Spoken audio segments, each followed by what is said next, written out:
Hi, everyone. You are watching Simply SCAdian, no title required. I am Zoph, and we are back. We've had a nice summer off. Hopefully, you all have had a great time. I know you missed us. We missed you. I'm going to hand things over to my awesome co host, Lucas, so I can futz around with tech stuff. Take it away, Lucas. Good evening, everybody. Yeah, we definitely missed you. Had a good recharging summer. Talked about a bunch of exciting things for, as we just realized, we can say with honesty, season two. So let's talk a little bit about first the show. If you're new to us, if you're coming back, remember it is simply SCAdian, no title required. So the mission statement of the show is the same as it was in season one. That we would like to talk to non-peers in the SCA. Again, the people who've worked really hard to gain what the titles that they have, fantastic, and we love them, and they have a lot to offer. But a lot of the people in the SCA, the vast majority of us, don't really have those credentials, but we still have a lot to offer, and we want to hear from them. And this is a forum to talk to those people in the SCA. So what can you do at home? You can reach out to us on the Simply SCAdian page. If you would like to talk to us about something, again, we'll talk to anyone from any walk of the SCA, fighters, ANS, Bardic. It does not matter. We would like to hear from everybody, but I guarantee you probably know somebody who we should talk to more so than yourself. You're like, no, you should talk to so and so. They are knowledgeable in this, that, or the other thing, and really get them showcased. So go to the Facebook page, Simply SCAdian, and fill out that little form there, and then maybe you or somebody that you know can be on the show. Do you want to do the intro, Zoe? If you want me to keep going? Keep going. All right. So speaking of people who are on the show, tonight on the show, all right, we have a friend that Zoph and I both kind of just made this summer. So we're really happy to have them on the show. We'd like to welcome Edgar Refskegg to the show. I'm going to read a little bit of his bio. I'm going to do a little creative editing as I go, so forgive me. Edgar lives in the Kingdom of Atlantia, but spent much of their time in the East. Began participating in the SCA way back in 2013, where they attended ice castles in the barony of Black Diamond. Most interested in ANS, and they continue to do that today. A little bit of rapier work, don't really dabble in that too much anymore, and I think that's probably because Edgar is very interested in enameling, which was one of the conversations that we had that led to us asking him to be on the show, and metalworking, and a subject near and dear to our hearts, brewing. So if it's an ANS event, an ANS thing, it seems like Edgar's kind of into it. And he says essentially, if he can learn something new or help somebody learn, he is happy. So Edgar, welcome to the show. Thank you for having me. And It's also, good to we be should here. add that you're a service junkie, as we found out at the event that we met you at. You went from just going to an event to all of a sudden doing a ton of work behind the scenes to help make that event happen. Oh, that was very stealthy, yes. All right, so let's start. How did you find the SCA? So I had in 2012 I had zero knowledge of the SCA, and I had met who is now my current wife online. I was on deployment, so I wanted some outside friends that were not military. So ended up meeting her, and she talked about the SCA a bunch, and like brought up going to Pensick and everything. So we at least were really fast friends, and kind of like decided that I would take a look at the SCA when I returned, and eventually that was in January 2013. Well, I got back from deployment in December, but went to Ice Castle on January. So that was my intro, and they're still with her today. Feels like a billion years or so, give or take a couple. But yeah, so that's how I found the SCA, and she's been in the SCA since forever. She's second gen, so it's a big part of her life. So it's good that I really enjoyed it and have stuck around. So where was this? Where were you living at the time in modern vernacular? So I was living in Norfolk, Virginia, and she was living in Richmond, and I happened to spend most of my time up there, um, and which which made work very interesting. But the commute. So yeah, that was Richmond, and then so was the Kingdom of Atlantia still, um, and yeah, so Ice Castles was over by Virginia Tech, I think, is right around there. And then you landed somehow after that in the Barony of Bacale, which modern vernacular is Philadelphia, PA. Love you, Bacale. How did you end up in Bacale? So I um, my goal, my overall goal when with the military was to use that as like a launch point to school, to university. And my wife has a bunch of family around the Philly area. So when I was looking to separate, I got a bunch of recommendations for schools there, and I ended up choosing Drexel University, because because they're a pretty good engineering school, and in addition to being like a pretty big research university, and it was a really good way to extract about as much money as possible from the VA, which I felt they owed me. So yeah, it ended up being, it was a really good experience. We lived in the city, and did a bunch of stuff with Bacale for quite a while, and had a really good time there. Yeah, definitely miss living up there, but down here is pretty good too. So I want to go back to your event, your first event for just a second. Sure. A lot of times with guests that we have on, they walk in completely unknowledgeable of the SCA in general. They get a friend that's like, "Hey, you'd be into this medieval thing I do," and people wear armor and they hit each other, and like they walk into a thing and they're like completely like But being that you were brought in by somebody who was second gen, how did that color your experience? And then what kind of event was Ice Castles? I mean, a lot of times on the show too, we all talk about events because it happens at our local barony, and we Right. assume people know what kind of event it was. But if you could expand on that a little bit too. So as for, I don't know what I expected, honestly. It was quite a while ago, and I don't know, I was certainly like excited about it, but I didn't like, it was a new experience for me, so I was like kind of nervous, not really sure, honestly. But I knew there was going to be like a few different things.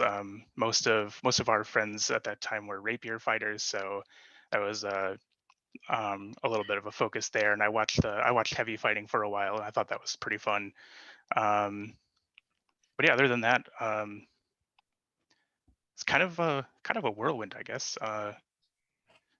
Yeah, so it was a small event. It was really small, and I think might have been might have been a church. I can't remember, or like a small school or something. But it was like kind of a just a day trip event that we stayed in a hotel at, and had bit of a hotel party afterward too.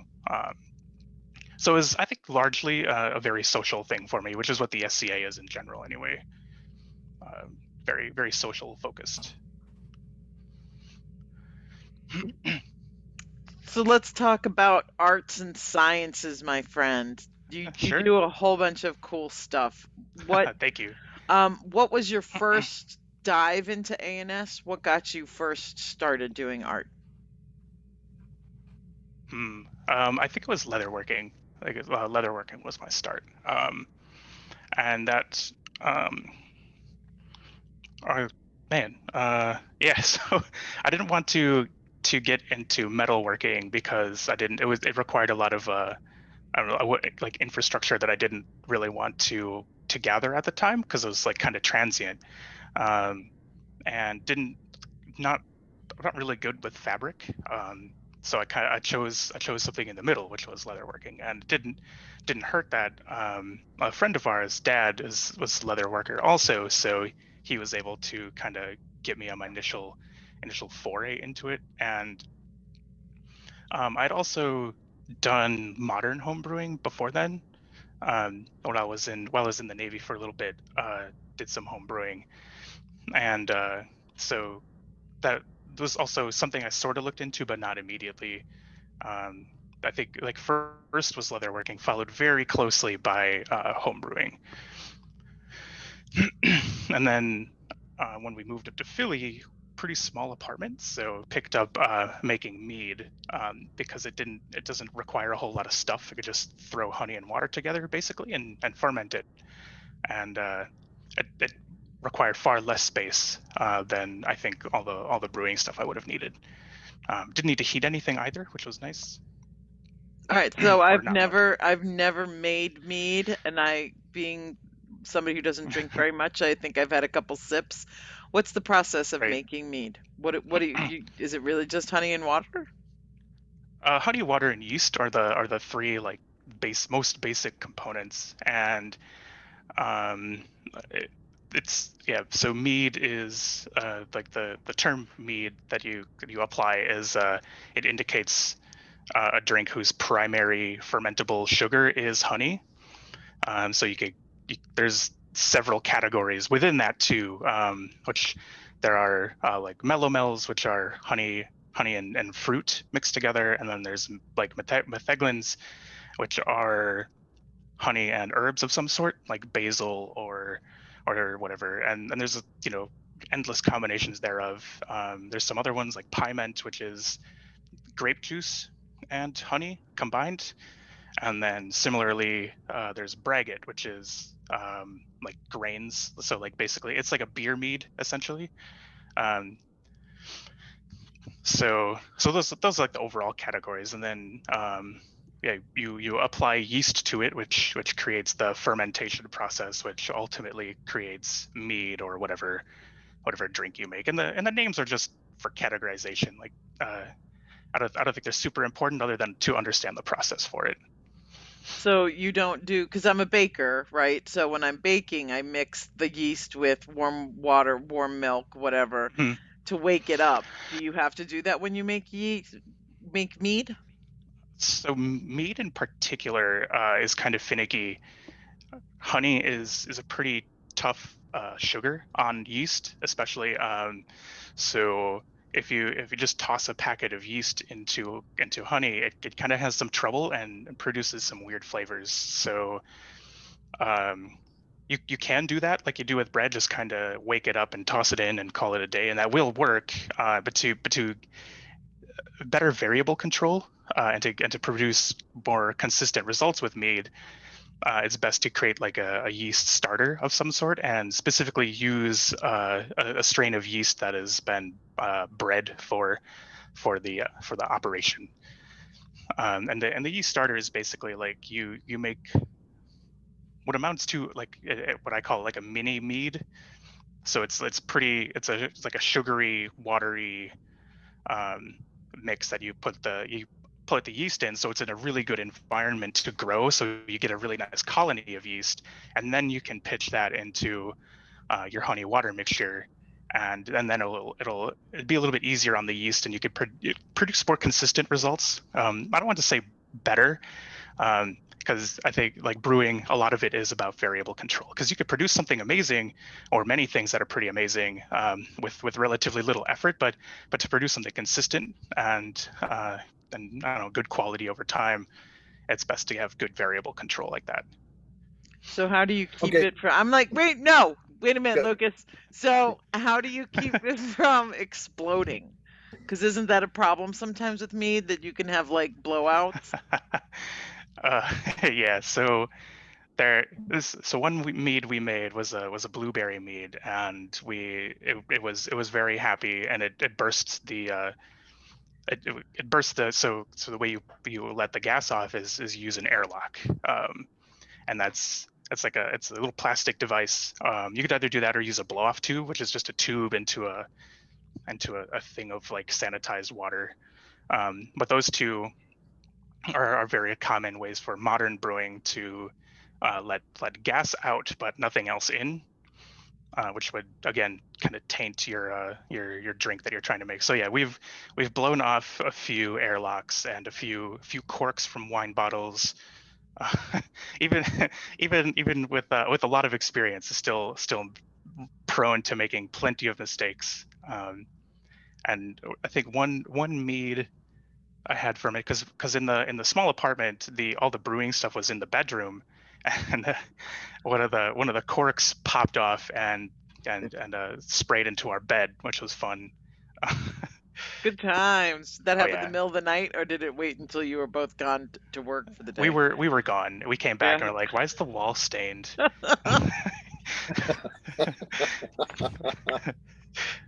How to Yeah, so explain that to your landlord 101. right. Yeah, Okay. so it's really important. I've heard of people, and we experienced this once, where if you seal a bottle like completely without giving the gas somewhere to go, and fermentation's not done, you essentially create a bomb. Um, and on my birthday, in fact, we had one pretty large glass jar explode in the kitchen. Luckily, we weren't hurt, and neither were the animals. But it was a very annoying cleaning process.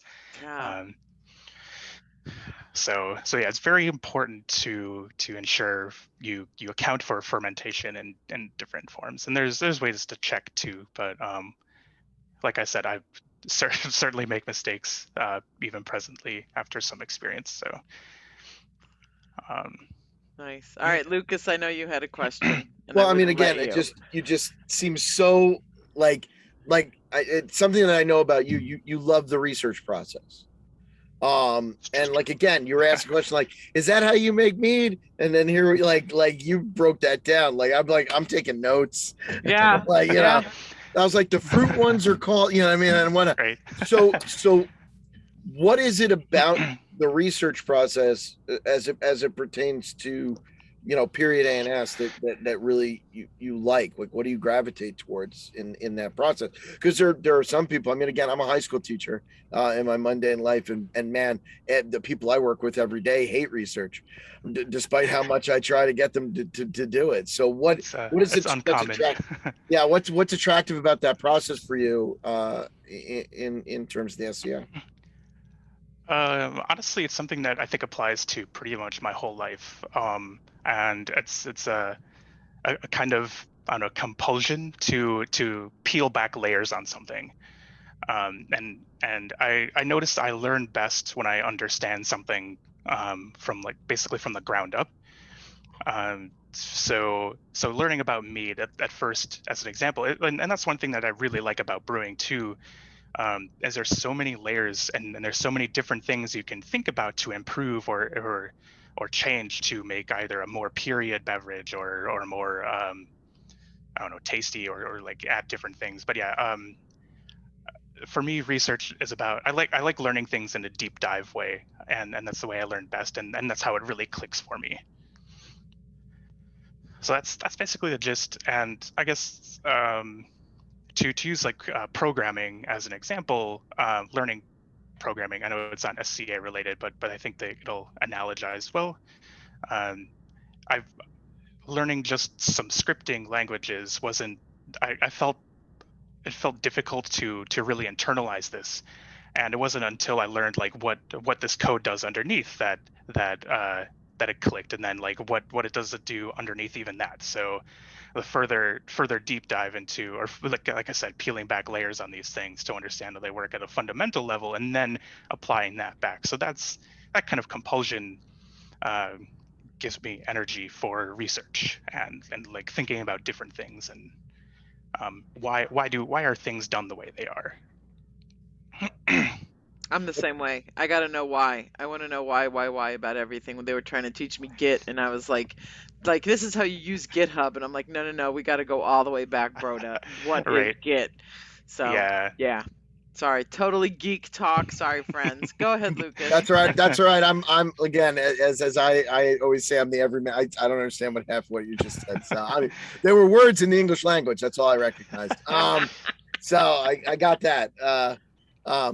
Being completely technologically challenged, I think my technology is like I mastered the wheel and I can make fire, and then technology stops for me. So, so what's your favorite research? What in your A&S experience, what's been your favorite thing to kind of like really like wow and research and you know, you learn more than you thought you would, or you know, that wow moment. That's a good question. There's a bunch Like, of different things. There's like a lot of different categories of things that are interesting to look at. But in I guess most recently and most I guess interestingly presently, because I think what's interesting to me is always going to change. There's always going to be something new to take a look at. But I've been working on for enameling, which you haven't discussed yet.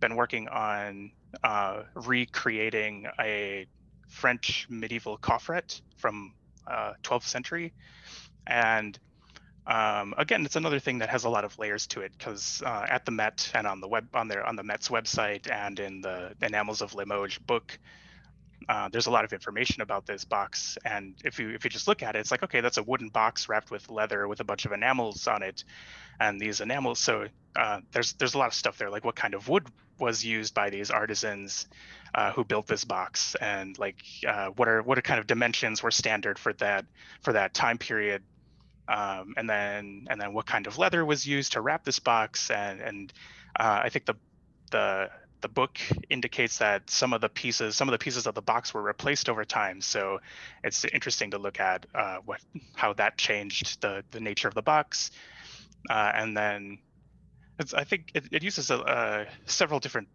categories of craftsmanship, which um, is pretty interesting because it's a lot of stuff that's new to me. Like the enameling, I could probably just do, but then building the box that looks appropriate and has all the components like the wood and the leather stuff and some other metalworking things. Like I've never made hinges before, so that's going to be interesting. I've also never built a wooden box either, so that was fun. Um, so I think that's pretty interesting. It's a really fun project because it's a like I said, many layers to it. So I think it's pretty common. Um, yeah, and then I think the documentation is also going to be probably more of a chore to write, but I think it'll be very interesting to compile all the things I've learned and thought about into one or several documents for that. So that ties into my next question, which is, do you enter arts and science competitions, or do you enter A&S bean counts, or what do you do with these things that you do in as far as the SCA goes? I do like competitions and displays, I think the most. I've started like, just before the pandemic, started teaching a class on enameling where I would bring in medallions, like a copper discs that I've etched already, and have people enamel them, which hopefully will start back up soon. But anyway, um, primarily competitions and displays, and hopefully more teaching in the future. Um, Yeah, so what is enameling for those of us yeah, I was going to say who aren't really that's a sure? well, I mean, you know, it's funny is that you bring up like certain things in the SCA. I would have to say are more common. That's not a very common. I don't hear about that, you know, a whole lot. So yeah, so just like, can you outline the process? sure. At its basest form, I guess the type of enameling I do is essentially heating glass powder, which is the enamel, onto metal. And in particular, there are two big different types of enameling. And there's Champlevé enameling, which is what I do primarily, and cloisonné. Champlevé is where you create a depression in the metal, and then fill that with the glass powder, which is heated to form the enamel, the smooth surface on it. And cloisonné is pretty similar, except instead of creating depressions in the enamel, with typically and period would have been engraving, cloisonné uses like flat wires, either silver, gold, or copper, to create the designs. That's one I haven't done yet. I have the supplies for it, but I haven't poked into it yet. But so yeah, the cloisonne, you create the designs with wires, and Champlavet, you basically dig out the metal and fill that with the enamel powder. And then once you fill this with the enamel powder, fire it in a kiln. You could also do it with a torch as well, and then polish it down. I like to polish it pretty smoothly so that it feels like all one surface. But there's different ways you could go about that too. I want to take a class on this now. Like I knew, like I've held enameled objects, but never really understood the process of making them and how they come into being. What got you into enameling? So one of our good friends was was receiving her pearl, and Wait, can you explain what a pearl is for those people I'm not from sorry. Atlantia? She was getting her pearl, which is the GOA level, like the mid-level ANS award, the first polling just above the AOA level award. And my wife so my wife's stepmom is an enameler in the East Kingdom, and she's been doing it for years. And eventually, I think she received her laurel for many things, but one of them was one of the things that she did really well, or does really well. I think she's been kind of quiet on it for a little while, but she was enameling. So we went up to their house for a weekend and learned enameling, and I was like, this is great. And I had a really fun time because it was a way to create something shiny and interesting for a friend and to make them happy, and it was a really fun process overall.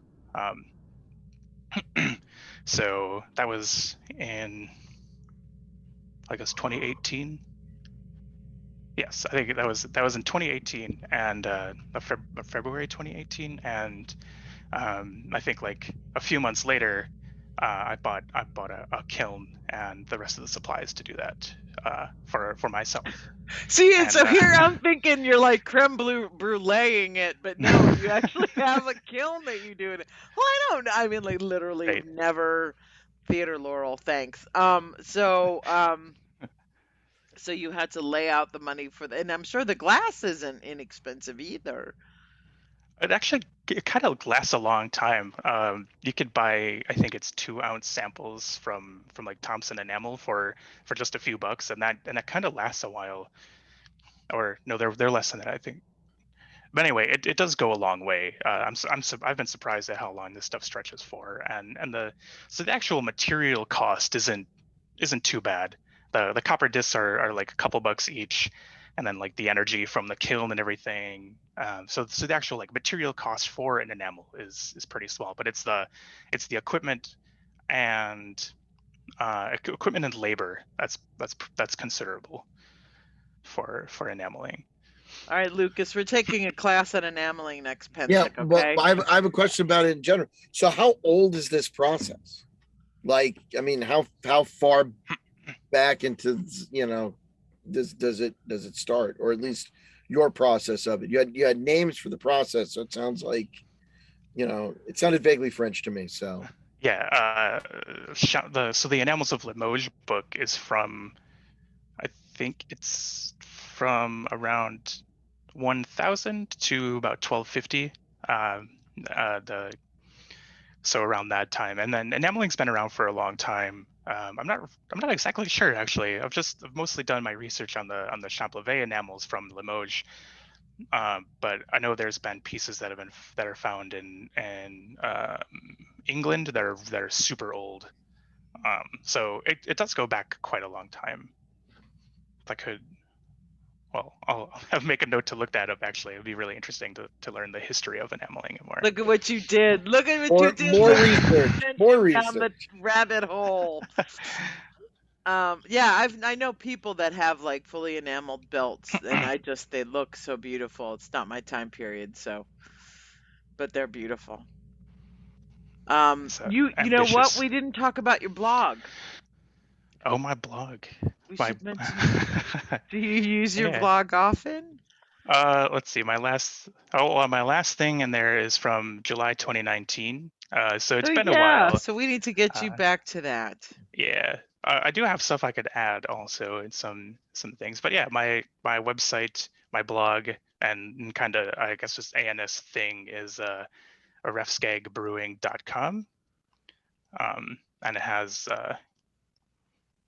has some brewing, enameling, and some other ANS stuff, and then I have all of my documentation posted there, and I'm a kind of a nerd about documentation, so I write everything in Markdown and shove it through a LaTeX template to create the PDFs that I have.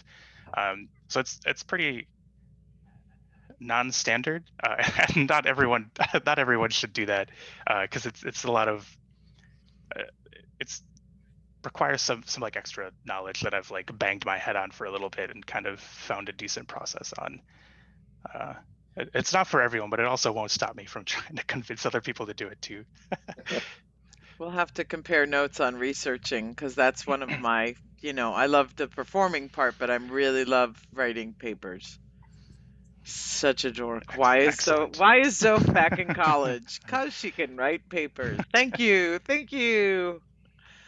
All right, Lucas, I know you're like chomping at the bit there with some kind of question. Oh, no. Actually, no. I'm again, a completely unprofessional thing happened. My wife came in and saw our guest and was like, "Oh, it's in." So she says hello, and that was kind Hello.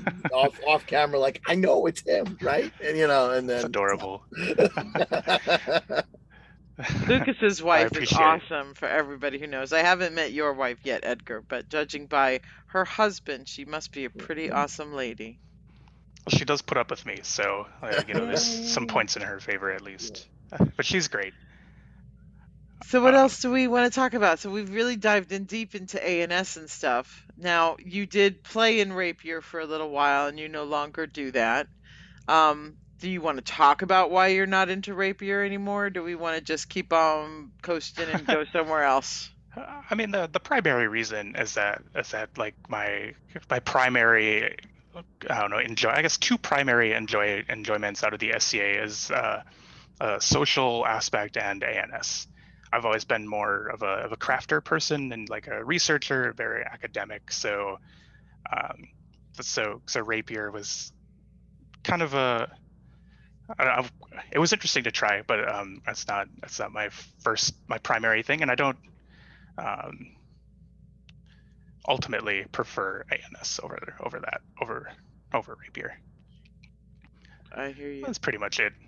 Yeah, Large reason anyway. as a dabbler myself, I completely get that. I think I'm still trying to figure out what the heck I do. Yeah. So right now I kind of do a lot of things. Right. Yeah. A mutual friend of ours who is currently watching at home didn't know you had a blog either. So you could check the chat later and see who that is. But will do.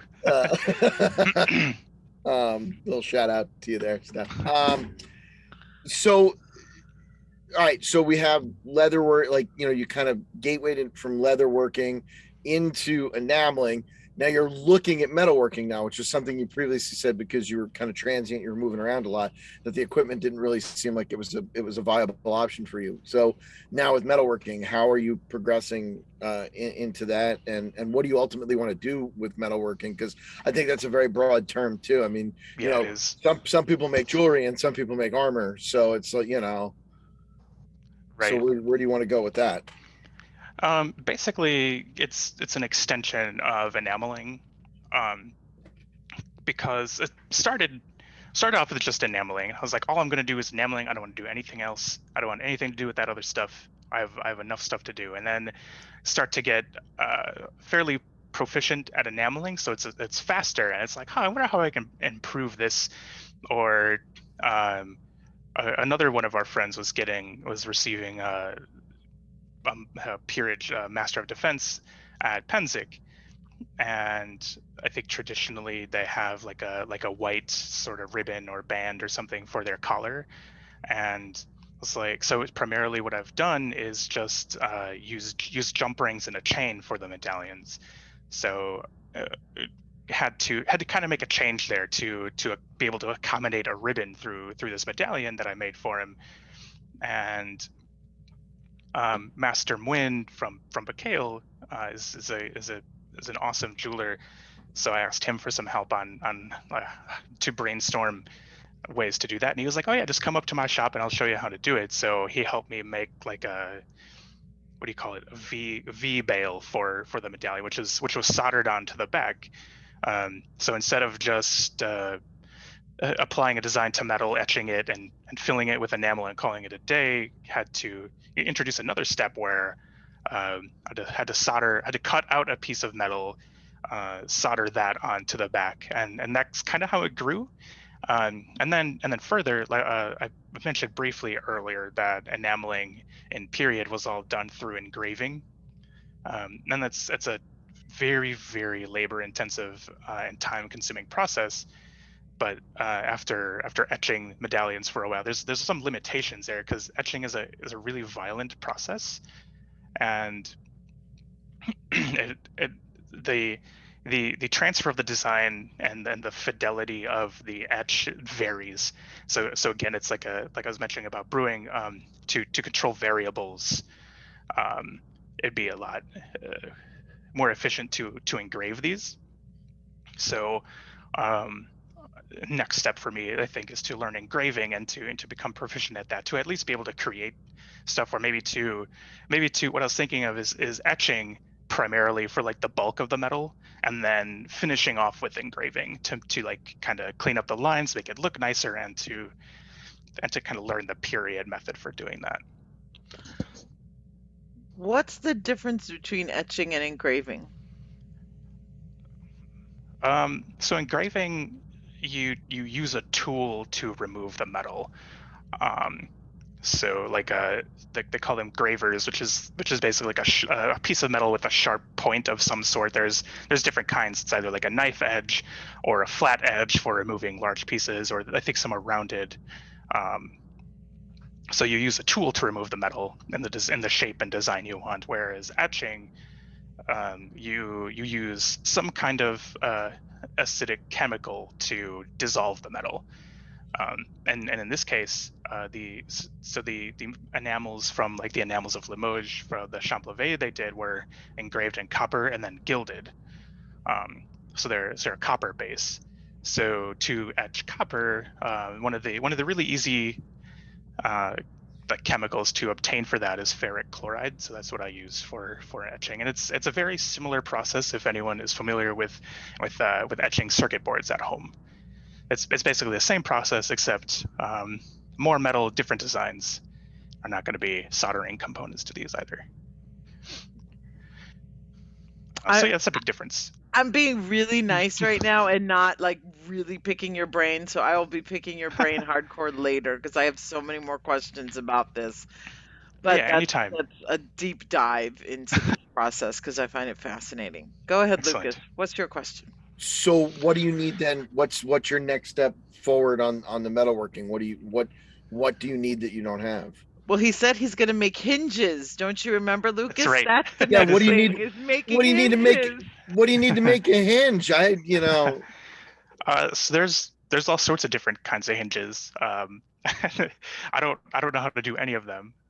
Fortunately for this box, the hinge is basically two pieces of metal. One has like a flat long piece that's curved, and then that curves around a tab in another piece of metal. So it's really simple, and so that just involves shaping a piece of metal into a circle and kind of getting the placement right on the box.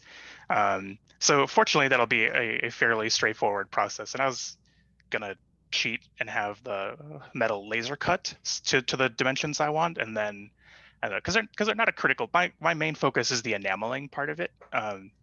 So I think I can kind of take some allowances on the rest of it, especially because in a medieval shop, there'd be a team of artisans working on these things, and not just, one weirdo in his basement kind of slapping this stuff together. So I think some liberties I think I could take, but at least I like doing, like I mentioned, like we've talked about, I like doing the research for it. So that ties into the next question I was going to ask about you. I wanted to pull away a little bit from our dragging you into talking Sure. about your A&S stuff, but what is it about the SCA that you love? So I mentioned it kind of briefly earlier too. Like I like the SCA. It's a very social thing for me.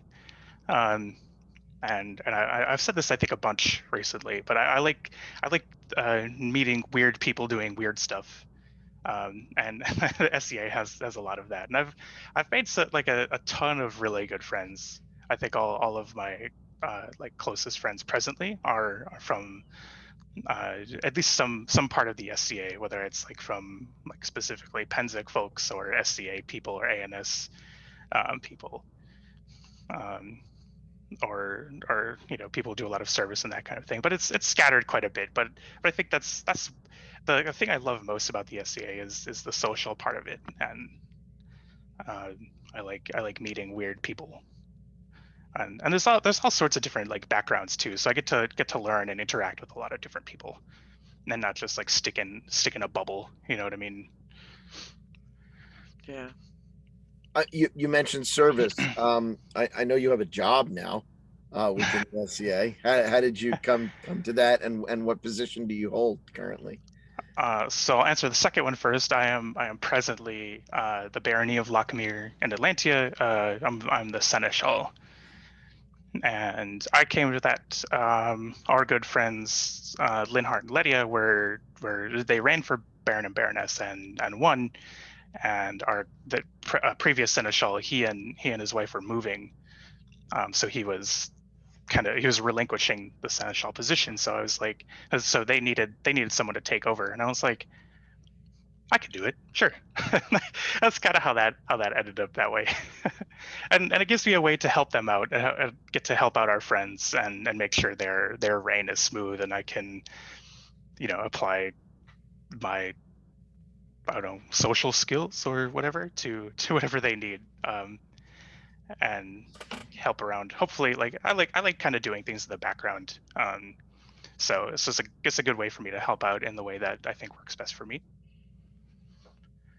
So yeah. Um, so the next question, and this is the question we always ask, but this doesn't mean that we're over yet. But what are some growth points that you can see in the SCA? How can we be better? um, I think there's uh, it's there's a lot of different things I think in general that can be improved in just little ways, but I think oftentimes I think constantly improving is just a good thing anyway in any way you can. But one thing that I think about a lot is, and I know this, I was thinking about it earlier today, and managed to boil it down to basically just to be nicer to people. Um, and I know that's really easy to say, and it's a very layered and nuanced sort of position to take, that requires certainly more a more philosophical background, I guess, to think about. But it's kind of, I guess, similar to don't be a dick. But um, I think it just kind of welcoming new people and cooperating more, like making a conscious effort to be nicer and cooperate and allow different people to kind of think or do things differently. I think that'll help the SCA a lot, because I feel like some like new I've seen some new people be pushed out of the SCA from kind of like people who kind of take an elitist stance on things, and I had some issues with getting into like brewing in the East Kingdom at first. Some of the people toward the south were, I felt a little standoffish, and if uh, I it would have been easy for me to just be like, that's not worth the energy for so long. But I had a really good support system, fortunately, to kind of help keep me focused on the things that I thought mattered. And um, I think kind of, like I said, making a conscious effort to allow that to happen, and kind of allow the SCA to change and grow with new people coming in, and I think that would be hugely beneficial. And I thought about it in terms of enameling, for example, and like I have kind of converged on a way of enameling that works for me. So there are certain things that I do that probably won't work for other people, and if a new person was going to be, coming into enameling and wanted to learn and did things a completely different way from me, um, I guess I think of ultimately at a pretty baseline two different paths I could take, and either be nicer to them and kind of cooperate with the way they think and do things, or I can try and enforce my way of doing things. And I feel like the latter way is probably kind of provides the least room for growth and learning, and that's and becoming a better version of myself is a really important part of the way I operate. So I kind of implicitly feel that way about others too. So um, yeah, I think a more focused effort or conscious effort on that would probably be beneficial. I agree. Thank you for Excellent. that. Yeah, I mean, you're not the first guest to talk about how the SCA reacts and deals with new ideas, and how we attract people and then kind of welcome them in. That's a pretty common theme. Yeah, that's sometimes an elitism that kind of destroys some fun, and it sucks. I've seen it happen to several people, and it's hard. Yeah, agreed. I did have one other question that is, we're going to backtrack way to the beginning when we talked about your bio. Okay. And your persona, although you have chosen a name that is definitely of a culture, Hmm. but you're still not 100% sure about your persona. Like I'm looking at you and I'm remembering how awesome you looked in your garb when I met you. So you seem to have settled on a Norse persona, maybe, correct? Yes, so that's what I kind of chose to begin with, and it's become sort of just a default, I guess, default setting. Default Edgar is Viking. um, so yeah, primarily Viking. I haven't really fleshed out like a proper persona or anything. And one of my favorite classes actually in university was a Venetian history class. I really really really enjoyed that class, and had a great time like researching like for the paper and everything. And so I was like, I think a Venetian persona would be pretty cool, but um, I haven't gotten there yet to actually like figure out like an appropriate name and garb and a time period and everything. But it would be really cool to apply my I don't know, history of Venetian stuff to a persona. I think it'd be really interesting. That would be cool. Tough Lucas, on, questions? I Go was gonna ahead. say that's tough on the clothes. Yes, and that's like I mentioned earlier, I'm terrible with fabric. So so making the garb for a Venetian persona would be a, a feat. Yeah, Um, that's Same. why I got married. But that's not true. You don't make the shock face. Okay, that's not true. You know that. I Heck got no, married. I got married because I don't do math, and then I need somebody to do all the math. But that's a good reason. yeah, but yeah, I feel you on the persona thing because I love my tutor, but August at Penzig, tutor. How many layers am I gonna wear when it's Right. 90 degrees in the in this tent? What are you talking about? You romp around dressed like a pirate the whole time. Not the whole time. And I get made fun of. See again, that we were at the other event, but when I'm with my camp at Penzing, I get made fun of because I don't dirty pirate ever. Do you know what I mean? Like I got a Right. coat and a thing and a hat and a thing And a and cravat, and you're yeah. like I totally. mean, I went to a party. I went to a party at Tortuga once wearing a full curled powdered wig and did the Ooh. makeup and the mole and everything. So, I don't do anything by half. But what? There's pictures. There's pictures. Yeah, I want to see Excellent. pictures. I'll have to ask Nancy for pictures of that. Oh, speaking of, we have to shout out to Tortuga. Us three Yes. little waifs stayed with Tortuga at the event that shall not be named a few weeks ago, It was an and absolute blast. it was amazing. And if you have a chance to meet Cap and Nancy, who are the head of Tortuga, definitely a group of people you should meet. Absolutely. Everybody in that camp was so wonderful and nice. Yeah, very welcoming. It felt like family from the minute we pulled our car in. Yep. Yep. It did. For something that was going to be awkward to begin with. Right. Right. Right. I said my favorite name for it was Pretenzig.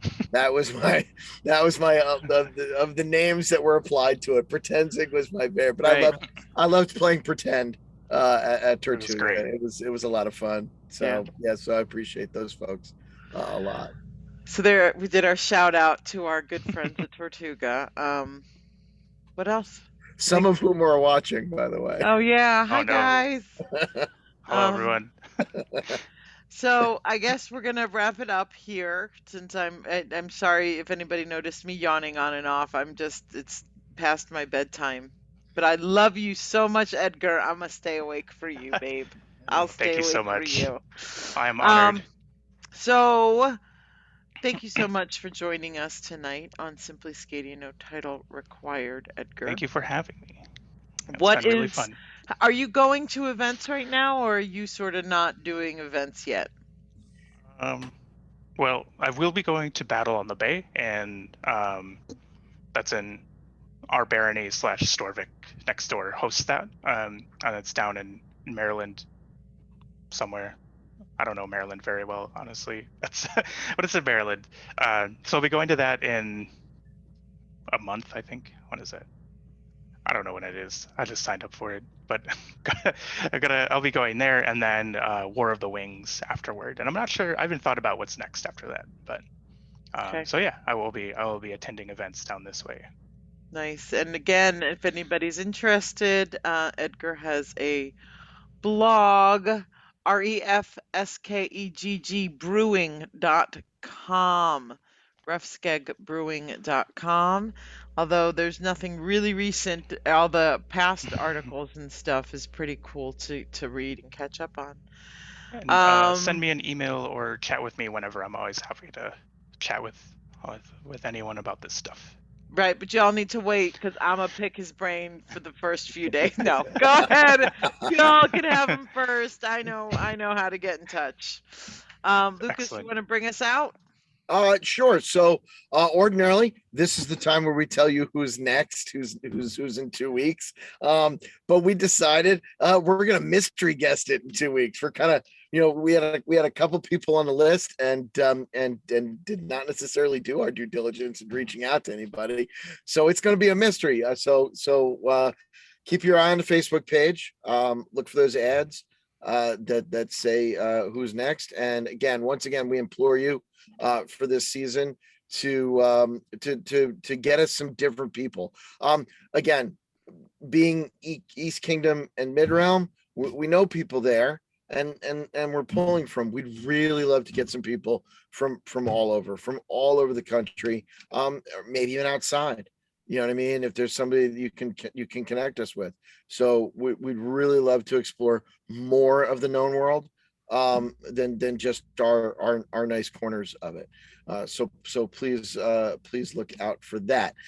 We did talk about one other thing at the event that will not be named, which I want to just tease because I'm going to make this happen. We are talking about if you are going to hopefully Penzig next year. We're talking about doing Simply SCAdian live. We're going to put together a talk show on the A&S stage, all right, on one of the stages, where we bring guests up and we do this live, musical guests, the whole nine. So that's something I want you to look out for. And then also maybe throw some, I don't know how you all felt about our chivalry special, which was how we ended season 1. We'd love to do a panel again for the end of season 2. So if you have some ideas of things that you'd like us to talk about with the various folks of the SCA, drop us a line on that too. Give us some ideas. Let us know what you're thinking. Because again, the show's about you. So we want to hear from you. All right. So thank you once again to our wonderful guest, Edgar. And we're happy to